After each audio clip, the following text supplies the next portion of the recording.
All right, we are going to go back in time because one of the two people in this interview can't figure out how to save and get going with the podcast. So this is actually going to go back to episode 18. You didn't get to hear the great episode I recorded earlier from Mrs. Petty. But she's back again to record it for a second time, even though this will be the first time. So, welcome to the show, Thanks. And thank you again for your time.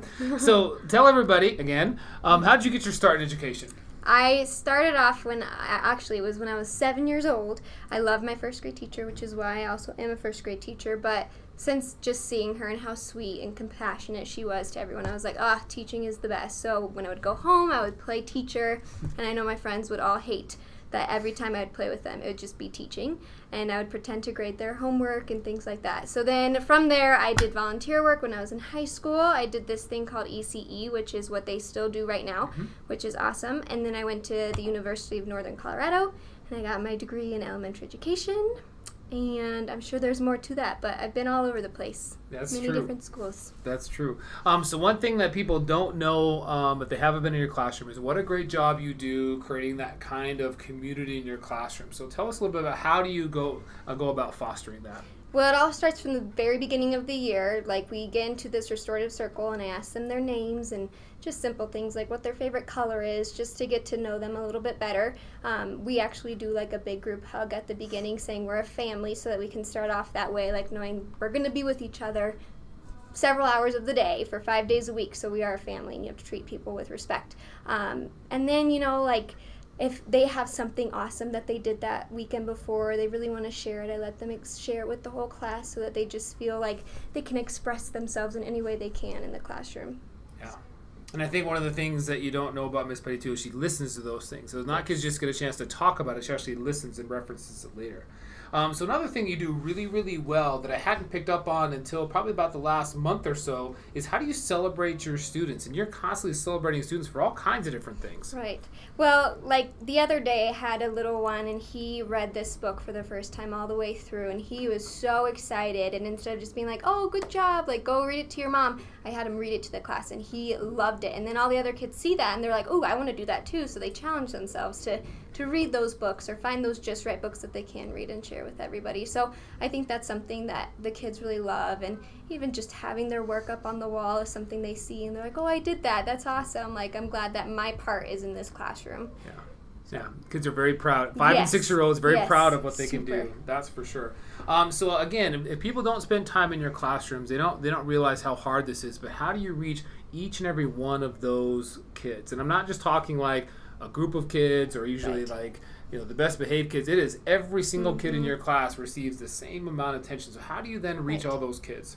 Well, when we do like our literacy rotations or our math rotations, that helps to get to be one-on-one with those kids, even though they're small groups. And then if I see someone that is struggling a little bit more, then I'll personally be with them while everyone else is doing iReady or doing some other activity so that I can talk with them. But I don't really just get right into like, oh, why didn't we get this right? It's just like, all right, tell me about this. Explain a little bit, like, so I can delve in deeper to what they're struggling with. Yeah. But there's a lot of different kiddos, a lot of different paces, so it's all about going back to the beginning and learning what their interests are and how you can really reach them in that way. Yeah, and you're very good at that as well. Thank you. This is an interesting question because I cannot imagine you doing anything else other than being a teacher. But if you had to try another profession, let's say they just stopped and stopped having teachers altogether, what other profession would you want to try? I would be in forensics probably, or I would be a storm chaser.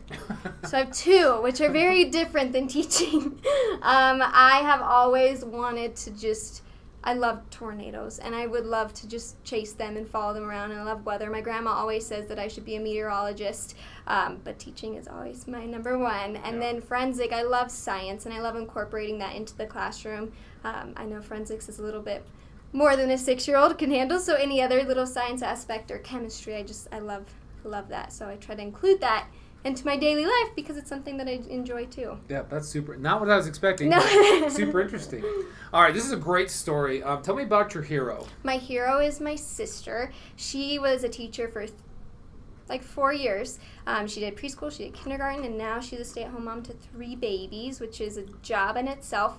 I just feel like she has more than two arms. Like, she is all over the place, and I look up to her in more ways than one for her teaching and just life in general. And his older sister, too, older right? Older sister, yeah. She looks like my twin, so we're the same person. Yes, she does.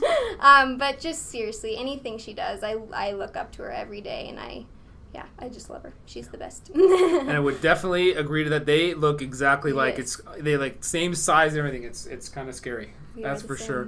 All right, so you have control over all of the billboards in the entire country for one day. What would you have them say? It would be from the movie Meet the Robinsons, and the quote is, "Keep moving forward." And it's something that I want my kids, like I tell my kids that, and me too. It's like a mantra that I just tell myself, if something's going like just hard or slow or not at the pace I want it to go, it's just keep moving forward. Like, be thankful for this day and keep going, you know. It's not going to end here, so you can keep doing what you're doing, and it'll be good. That's right. The bell will always ring. Yes. That's for sure. All right. Well, again, thank you for all your time. Hopefully I can take care of this the right way. We'll never know who you're going to see next time. We'll be on episode 21 next time. Thank you, Miss Petty, for your time, and have a wonderful day. Yay.